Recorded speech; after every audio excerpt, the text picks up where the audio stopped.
नमस्कार, मैं हूं जगरूप सिंह और आप देख रहे हैं टुडे न्यूज़। टुडे न्यूज़ हर कदम सच के साथ। लगातार ग्राउंड पर आपको 2024 का जो आने वाला विधानसभा चुनाव है उसकी सरगर्मी, उसकी तैयारियां और उनके कैंडिडेट, संभावित कैंडिडेटों से आपकी बातचीत करवा रहे हैं। फिलहाल उसी कड़ी में अड़ेवा गांव के अंदर है और एडवोकेट भूपेंद्र सिंह अड़ेवा हमारे साथ हैं। लगातार ग्राउंड पर तैयारी कर रहे हैं और कांग्रेस पार्टी से उचाना विधानसभा की टिकट मांग रहे हैं। टिकट मांगना सभी कार्यकर्ताओं का अधिकार है और जो ग्राउंड पर फिलहाल तैयारी कर रहे हैं तो टिकट, वैसे तो भूपेंद्र जी से बात करवाएंगे, वो खुद बताएंगे। 2019 विधानसभा चुनाव में भी भूपेंद्र सिंह अड़ेवा टिकट मांग रहे थे, लेकिन किसी कारणवश टिकट कट गई। अभी फिलहाल में बहुत सारे साथी कांग्रेस की टिकट पर लाइन में हैं। किसके हाथ लॉटरी लगेगी ये तो समय बताएगा और वोटर उस समय की नज़ाकत को देखते हुए विधानसभा में पहुंचाने का काम करेंगे। तो बातचीत करवाते हैं। एडवोकेट भूपेंद्र जी, आपका स्वागत है। नमस्कार जगरूप जी, आपको और आपके चैनल को, आपके दर्शकों को बहुत बहुत शुभकामनाएं और नमस्कार। मेरी जो सवाल हैं वो जनता के सवाल हैं, जो ग्राउंड पर लोग जानना चाहते हैं, क्योंकि हर व्यक्ति अभी आप तक नहीं पहुंच रहा। ये अलग बात है कि आप लोगों तक पहुंचने का काम कर रहे हैं। पहला सवाल, लोग कह रहे हैं, कुछ साथी अभी नए आए हैं और फील्ड में तैयारी कर रहे हैं। नहीं, मैं बहुत पुराना, मेरा परिवार कांग्रेस पार्टी से जुड़ा हुआ है जगरूप जी, और 2019 में मैंने टिकट मांगी थी। मेरा गांव और आसपास के गांव के 500 के करीब लोग वहाँ टिकट हुड्डा साहब से मांगने गए भी थे कि वे बड़ा गांव है, आसपास के सारे गांव लोग इनके साथ हैं और आप अड़ेवा को टिकट दे दीजिए, अड़ेवा गांव चुनाव लड़ेगा और आपकी पार्टी को हम खड़ा करने में उसमें सहयोग करेंगे। चलो, जो भी पार्टी का डिसीजन था हमने स्वीकार किया, ये सबका अधिकार है। और साथी भी, वो भी टिकट मांग रहे हैं तो बहुत अच्छी बात है। मेहनत कर रहे हैं, लोगों की समस्याओं तक जा रहे हैं, उनसे समस्याएं निकल के आ रही है, हमारे भी ध्यान में आ रही है, उनके ऊपर गौर किया जाएगा ऐसा मौका मिला तो। अभी जिस प्रकार हम लोगों से बातचीत करते हैं कि भूपेंद्र अड़ेवा नया है, तो लोग कुछ बता भी रहे हैं कि आपने पहले भी समाज सेवा के कार्य 2018 में भी किए, 2019 में भी किए और लगातार जहां भी वो आपके संपर्क में रहे हैं। ऐसे कौन से कार्य हैं जिनसे जनता आपके साथ जुड़ रही है? मैंने कई आँखों के कैंप लगाए हैं, गांव वाइज गांव जाके मेडिसिन कैंप लगाए हैं, हेल्थ चेकअप थे जो, और ब्लड डोनेशन कैंप लगाए हैं। कई गौशालाओं से मैं जुड़ा हुआ हूँ, यहाँ लोगों में मैं रेगुलर आता जाता था। सर्विस के साथ साथ मेरा परिवार यहाँ लोकल सारा रहता था। मेरे बाबूजी एक किसान हैं, पंचायती व्यक्ति हैं, पंचायतों में लंबा चौड़ा उनका आना जाना। मेरा गांव बड़ा है, सब मान सम्मान करते हैं, जहाँ भी जाता हूँ पूरा मान सम्मान मिलता है और मैं उनके लिए धन्यवाद भी करता हूँ, शुभकामनाएं भी देता हूँ। उचाना के वैसे तो बहुत सारे धरातल के मुद्दे हैं, हमारी टीम भी उस मुद्दों को उठाती रहती है। अगर उचाना की जनता आपको मौका देती है जी, तो ऐसे कौन से मुद्दे हैं जो एक विधायक रहते एडवोकेट भूपेंद्र वर्मा करवा सकता है? सबसे पहले तो यहाँ युवाओं के साथ जो इस सरकार ने बेरोजगारी को बढ़ावा देने का काम किया है, यदि मुझे मौका मिलता है तो हम अपनी सरकार से, और यहाँ नई स्कीमें जो हमारे जहन में है, समझ में है, हमारे पीछे भी लंबे टाइम से जो यहाँ वंचित रहे हैं लोग, हम युवाओं के लिए रोजगार की सबसे पहले प्रायोरिटी रहेगी। उसके बाद शिक्षा की, एक दो कॉलेज है हमारे, हालांकि उचाना में बड़ा अभाव है, कोई गवर्नमेंट कॉलेज नहीं है तो वहाँ टीचर नहीं है, टीचर है तो वहाँ बसों की व्यवस्था नहीं है, सब अस्त व्यस्त है।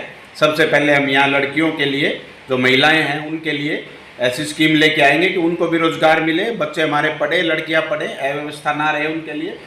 और एक पानी की और बिजली की बड़ी समस्या है, तो मेरी तीनों चीज़ों के ऊपर टारगेट सबसे पहले रहेगा। और बाकी मैंने पहले भी इंटरव्यू में बताया है, धरातल से जुड़ा हुआ हूँ मैं, एक एक ऑफिस की, एक एक डिपार्टमेंट की, हर सिस्टम को मैं समझता हूँ। हमने उसको चलाया भी है, यूज भी किया है, और लोगों की समस्याओं को ये पता है कि कहाँ कैसे खत्म हो गया। उसके लिए सरकार को भी, हमारी को सजेस्ट करेंगे जो स्कीमें बनेगी उनमें, और यहाँ भी जो विधायक के लेवल पे बात हो सकती है उसका पूरा गहनता से विचार करके समाधान किया जाएगा, कोई कमी नहीं छोड़ी जाएगी। भूपेंद्र जी, हमारे क्षेत्र का युवा बड़ा निराश हो गया है। यहाँ से जो विधायक बने दुष्यंत चौटाला जी, डिप्टी सीएम पहुँच गए, वो युवाओं की देन है। युवाओं को बोला गया था 75% प्राइवेट उसमें आपको रोजगार दिलाएंगे, रोज बेरोजगारी को ख़त्म कर देंगे। और यहाँ पर एक बाद में एक संज्ञान में आया कि खटखड़ गांव के अंदर एक इंडस्ट्रीज एरिया काटा जाएगा, जो केवल मेरे ख्याल से कागजों में रह गया। युवा अपनी ज़मीन बेचकर विदेशों में जा रहा है और कई माँ बाप के इकलौते बेटे वहाँ से लाश आई है, कईयों की तो लाश भी नहीं मिलेगी। बड़ा संवेदनशील मुद्दा है। बिल्कुल। तो ऐसा क्या प्लान है हमारे पास कि हम युवाओं को विदेश में जाने से रोककर हमें यहीं पर रोजगार उत्पन्न कर सकते हैं, या उनको लीगल तरीके से, क्योंकि आप पैसे से वकील हैं, आपके पास एक्सपीरियंस है, पढ़े लिखे हैं, उनको अच्छे तरीके से कानूनी रूप से सही ढंग से उनको विदेशों में भेज सकते हैं? क्या ऐसा संभव है? जी बिल्कुल संभव है, और विदेश भी भेजने की ज़रूरत नहीं है। जो आपने पैसे वाली बात कही, 2 लाख से ज़्यादा वैकेंसीज तो हरियाणा में फ़िलहाल खाली हैं जी। वो जो अभी 5 साल अभी निकले हैं युवाओं के लिए, बड़े काले दिवस की तरह निकले हैं। यदि कोई 10, 12, 15 हज़ार वैकेंसी भरी भी गई हैं, उनको हाई कोर्ट में चुनौती थी, 4-4, 5-5 साल उनके खराब हो गए। जो बच्चे मेहनत कर रहे थे, 3-3, 4-4, 5-5 टेस्ट जिन्होंने क्लियर किए हैं, उनको मौका नहीं मिल पाया, वो कैंसिल कर दिए गए। टीजीटी की, पीजीटी की कोई भर्ती नहीं करी गई, पेपर लीक हो जाते हैं। और दूसरी बात, मैं इसके साथ एक एडिशनल अपनी राय में जो एक थोड़ी सी मुहिम चली हुई भी है, मैं भी उसका एक हिस्सा हूँ, हम भी लोगों तक लेके जाते हैं। यदि लोग समझेंगे इस बात को, मुहिम उठाएंगे आवाज़ को, हमारी एक हाई कोर्ट और राजधानी हमारी हरियाणा की अलग बन सकती है। क्यों नहीं आज तक मैं किसी लीडरशिप पे या किसी भी मुख्यमंत्री पे ऐसा कोई टिप्पणी नहीं करूंगा कि भाई किसकी कमी रही, जो भी रही, देर सवेर रही, कोई भी रीजन रहा। अब हमारा 152 रोडों की व्यवस्था है, जम्मू कटरा वाला रोड भी है, यहाँ IMT भी आ सकती है, उद्योग और भी आ सकती है, बाहर की कंपनियां भी आ सकती हैं, रोजगार दे सकते हैं। हाई कोर्ट और यदि राजधानी हमारी अलग बनेगी हरियाणा की धरती पे, मैं तो कहूँगा उचाना होने के नाते के जींद में बननी चाहिए। बाकी तो सरकार ने इसे कुछ पैमाने हैं, जो पैमाने में मेरे ख्याल से जींद पूरा भी उतरता है, तो उसमें भी लाखों रोजगारों को बढ़ावा मिलेगा। यहाँ के एडवोकेट्स भाई हैं, उनको हाई कोर्ट में पेश होने का मौका मिलेगा। मुंशी हैं, रिक्शा वाले को, होटल वाले को, आम आदमी को कोई समस्या नहीं रहेगी, सबको रोजगार भी मिलेगा, समस्या भी दूर होएगी, डिसीजन भी टाइम से होएगा। और जो हमारी हाई कोर्ट अलग बनेगी, उसके मैंने बताया, और जो राजधानी अलग बनेगी उसमें हमारे एम्प्लॉय लगेंगे। पंजाब वालों को मौका कम मिलेगा, चंडीगढ़ को कम मिलेगा, जो टैक्स आएगा वो हमारी गवर्नमेंट को आएगा, सेंटर से डेवलपमेंट का पैसा वो हमें को मिलेगा, बहुत कुछ डेवलपमेंट होगा। बिल्कुल बिल्कुल। जब आप गांव में जा रहे हैं, अभी मैं देख रहा हूँ लगातार आप उचाना विधानसभा के गांव में जा रहे हो, मेन समस्याएं क्या हैं गांव के लोगों की? पहली बात ये है, जैसे आपने पीने के पानी की बताया, तो वास्तव में उचाना विधानसभा के हर गाँव में पीने के पानी की समस्या है। एक अग्निवीर योजना है, उसके बारे में लोगों का क्या विचार है? क्योंकि रोजगार की जब बात आती होगी तो अग्निवीर का भी चर्चा होती होगी। तो मैं जो मुद्दे हैं उचाना के, समस्याएं हैं जो गांव लेवल पर, वो क्या आपके सामने आ रही, लोग क्या कह रहे हैं? सबसे बड़ी समस्या तो उचाना में 2 है, बेरोजगारी और पानी की, दोनों टाइप का पानी जी, पीने का पानी भी और खेती का पानी भी, जो हमारे किसान को पानी मिलता है। जो हमारे नहर है, बड़ी नहर नहीं है कोई आसपास, वो है तो कोई उधर नरवाना साइड, इधर छोटे छोटे रजबाए हैं, उनमें एक महीना 40-40, 45-45 दिन पानी नहीं आता। आता है तो 1 सप्ताह आता है। 1 सप्ताह में एक किसान को 1 किले की 10 से 12 मिनट मिलती है। 10 से 12 मिनट में क्या हो सकता है? 2 फुट भी नहीं भरते, ऊपर से परमात्मा की मार है। किसान में बिल्कुल त्राही त्राही है।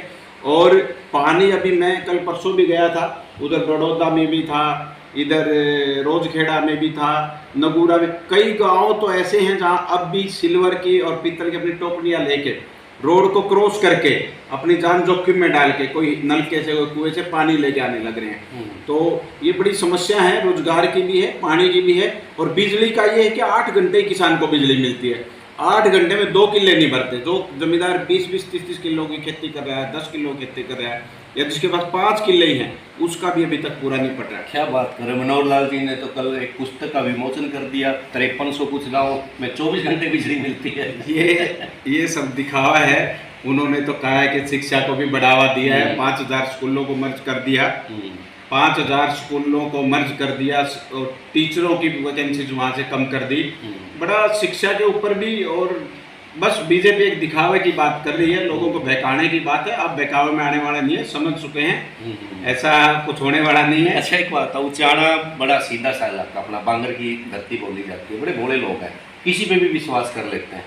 अब की बार आपने देखा होगा कि सिरसा से आगे दुष्यंत सिंह चौटाला को बना दिया, 2009 में यहाँ से ओम प्रकाश चौटाला को जिता दिया। यहाँ दो घराने हैं हरियाणा, अपने उचाणा की बात कर लेते हैं, एक चौधरी वीरेंद्र सिंह का घराना, एक ओम प्रकाश चौटाला का घराना, चौटाला परिवार। तो अब की बार एक आस जगी है उचाणा के अंदर कि नए नए युवा साथी, पढ़े लिखे आप जैसे साथी मैदान में आए हैं। बहुत सारे साथी अपनी तैयारी कर रहे हैं, अपने हिसाब से तैयारी कर रहे हैं। पार्टी 2-3 है और आपको भी पता है मुकाबला किसके अंदर रहना है। कांग्रेस की एक लहर आज हरियाणा में चल रही है, इसमें कोई गुरेज नहीं हो सकता। भूपेंद्र सिंह हुड्डा का नाम चल रहा है, अभी दीपेंद्र सिंह हुड्डा पैदल यात्रा उन्होंने शुरू कर दी, हरियाणा मांगे इंसाफ। तो इन दो घरानों से हटकर क्या वोटर नए चेहरे पर विश्वास करेगा? बिल्कुल, मैं जहाँ भी जा रहा हूँ यही बात सामने आती है कि भाई कोई नए चेहरा आएगा, आप जैसे पढ़े लिखे आएंगे तो हम उनको पूरा मौका देंगे, दिल से साथ देंगे। हुड्डा साहब को लोग बहुत पसंद करते हैं, हुड्डा साहब की सरकार बनेगी। यात्रा वाली बात यह है कि पहले जब यात्रा निकाली गई एमपी के चुनाव से पहले, उसका क्या परिणाम आया आपको पता है हरियाणा में। और अब जो यात्रा निकाली इसका मतलब यही है कि जो हमने उसके अंदर 15 चीज़ें ऐसी हैं जो लोगों तक जन जन तक पहुँचाने का हम भी लेके चले हुए हैं, गांव गांव जा रहे हैं, पहुंचाने का टारगेट है कि सब जो लोग इन चीज़ों से वंचित है, पता नहीं, उनको पता लगे बीजेपी ने क्या किया, हुड्डा साहब ने क्या किया और हुड्डा साहब क्या करने वाले हैं। तो इससे मुझे लगता है कि बहुत बड़ा अच्छा उभार हो आएगा, वोट बैंक में भी आस्था भी बढ़ेगी और बड़ा अच्छा परिणाम मिलेगा यात्रा से। भूपेंद्र जी, एक अंतिम सवाल आपसे जानना चाहता हूँ। सभी सामान्य घरों से युवा साथी पढ़े लिखे तैयारी कर रहे हैं, क्या हमें कम खर्चा करके चुनाव नहीं लड़ना चाहिए? क्योंकि जब हम बड़े बड़े खर्चे कर देते हैं, दिखावा कर देते हैं, तो वो पैसा फिर हमें रिकवर भी करना पड़ता है। क्योंकि कई गांव मैंने ऐसे देखे, सरपंच 1-1 करोड़ रुपए खर्च कर देते हैं, बाद में ग्रांटों में दिक्कतें आती हैं। कुछ लोगों का कहना भी जो खर्च यहाँ करेगा यहीं से कमाएगा, वो अपने हरियाणवी की कहावत हो, बैल अगर उसमें चलेगा तो कहीं ना कहीं गाँव में तो वहीं से खाएगा।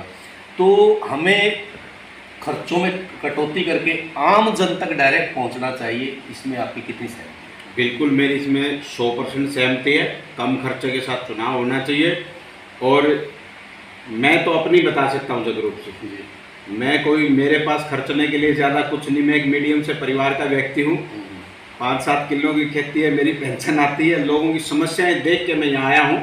हम बिल्कुल लोगों के अंदर जाके उनसे बात करके उनकी समस्याओं को देख के कलेक्शन करने लग रहे हैं। समय आया तो उसका हम समाधान भी करेंगे।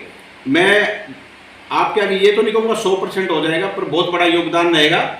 और यदि मुझे मौका मिलता तो आप देखना हरियाणा में सबसे ज़्यादा योगदान उचाणा का रहेगा।